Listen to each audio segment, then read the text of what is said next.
The 2024 Mercedes-AMG GT Coupe. This thing is looking pretty proper.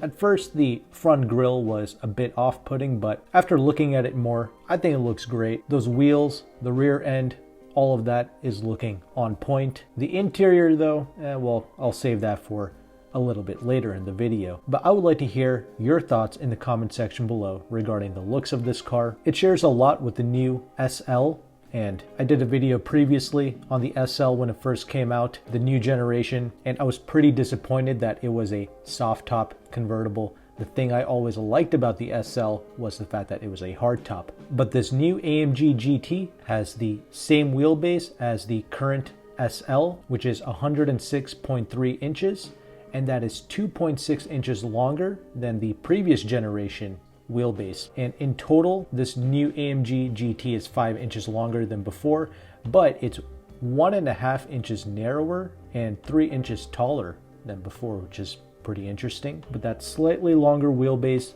I think that should help with stability and potentially comfort as well. Because after driving the previous generation AMG GT, what I noticed was it was a rather fishtaily car and it had a back-breaking ride. I don't know what it was. It wasn't even a crazy sports model, an R, nothing like that. Just a standard AMG GT, and it rode very harsh. So one of the things I want to see for this new generation is a better ride quality and better handling, which I think this new one will definitely have because this is going to be all-wheel drive. Mercedes calls it 4MATIC Plus. So that should really improve the grip and will help in putting down its tremendous power, because the good news is Mercedes is offering this car with the twin-turbo 4-liter V8, which is phenomenal. That is the biggest highlight with these cars. I love the AMG V8 engine. And we're going to have two flavors, the GT55 with 469 horsepower and 516 pounds-feet of torque. The GT63 will be pushing out 577 horsepower and 590 pounds-feet of torque. It's going to be mated to that 9-speed automatic transmission, all-wheel drive like I already stated, and it's going to continuously vary the front and the rear torque distribution between 50-50 and pure rear-wheel drive. The car is also going to come with an electronically controlled limited slip differential, and we have some great suspension architecture. The new AMG GT is going to have all aluminum 5-link suspension in the front and the rear, with adaptive dampers and a hydraulic active anti-roll system. And something I think many people will appreciate for daily driving purposes is an optional front axle lift system, which can raise the front end by 1.2 inches, and it can remember the locations using GPS on where you typically raise the front end. So all of that is great. This car is looking like it's going to give the new Porsche 911 a run for its money. Official pricing hasn't been released yet, but most people are saying that it's going to cost around $130,000 starting, which means it'll end up being $140 or $150 with some options in it, which isn't the worst thing in the world considering today's economy. And I'll talk more about pricing and value towards the end of this video, because a 2022 Mercedes SL is currently one of the best lease deals that you can currently get for high performance luxury coupes. Again, I'll touch on that later. But this new AMG is going to have some active aero along with rear wheel steering, and standard you're going to get 20-inch wheels, but 21-inch wheels will be available. So at least on paper, this car seems to be a massive improvement in putting down the power and handling and even in ride quality. But of course, we can't judge anything until we test drive it for ourselves, but this is something that I would be confident in ordering if I was in the market for one of these cars. But one of the things I absolutely despise about new Mercedes products is their blasted interior spaces, especially with that infotainment. And this new car, it's getting that massive tablet in the middle, like the rest of the lineup, which is an 11.9-inch touchscreen, and we're also going to get a 12.3-inch gauge cluster. I really don't like it when car makers shove everything into a touchscreen. It's really not that ergonomic. It really is cumbersome to live with on a day-to-day basis. People say, oh, you can just use the voice command system, but by the time you screw around with that, and you give it a few prompts and it misinterprets everything that you say, you literally could have gone into the system yourself and done whatever you had to do. So the infotainment is something that I want to take a baseball bat to. And also the solidity of the Mercedes cabin space is another big concern for me. I've driven new Mercedes products where the interior is creaky, crunchy, and rattly. That was my experience with the last generation AMG GT. But even with other new Mercedes products, I would get in there and it's like creaking and crunching in there. And I really don't like that about Mercedes. I know in the pictures, they look nice and crisp, but it's really when you sit in them for yourself and you start poking around, that's when you notice the quality or the lack of quality of the interiors with certain products. Also, I'm not a huge fan of that glossy black material on that steering wheel there. Again, they do a lot of things right and then they go and screw it up elsewhere. But judging by the pictures, I believe we do have that Burmester audio system, which should be on point. And regarding the seats, you're going to have Napa leather seats with the available diamond quilting, which should look nice. You got the 64 color ambient lighting, the mood lights, and the disco lights if you're into that. But we also have rear seats with this car, which is cool. But Mercedes does say that people under 5 feet tall are best suited for those rear seats, but that's not really the point here. I like having rear seats in the coupe because you can use that as a shelf essentially to put a few things, and you can fold down those rear seats.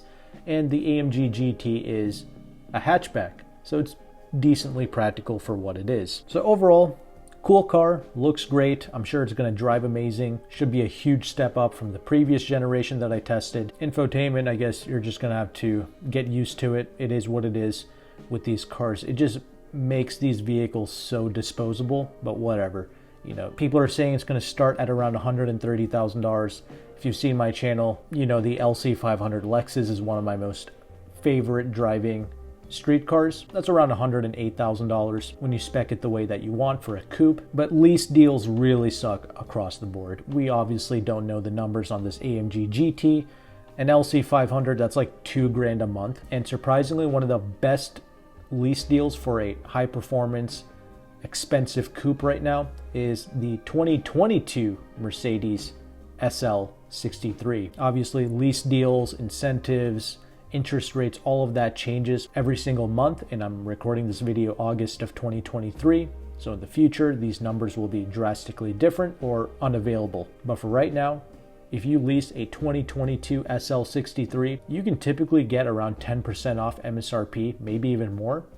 And Mercedes is also offering about 20 grand in trunk money or incentives. And that means if you have perfect credit and you do a no money down lease, you can get like $185,000 MSRP SL63 for like $1,800 a month. That is really phenomenal. And you're getting almost 40 grand off of MSRP. But just for fun, I ran some numbers on a pretty base Porsche 911 Carrera, like $120,000 MSRP, and I'm using AutoCompanion's free leasing calculator, which I will have linked in the description box so you can run numbers on whatever car that you personally want. But 120K Porsche 911 Carrera Coupe is going to be around $1,800 a month as well. So comment below, what would you rather get?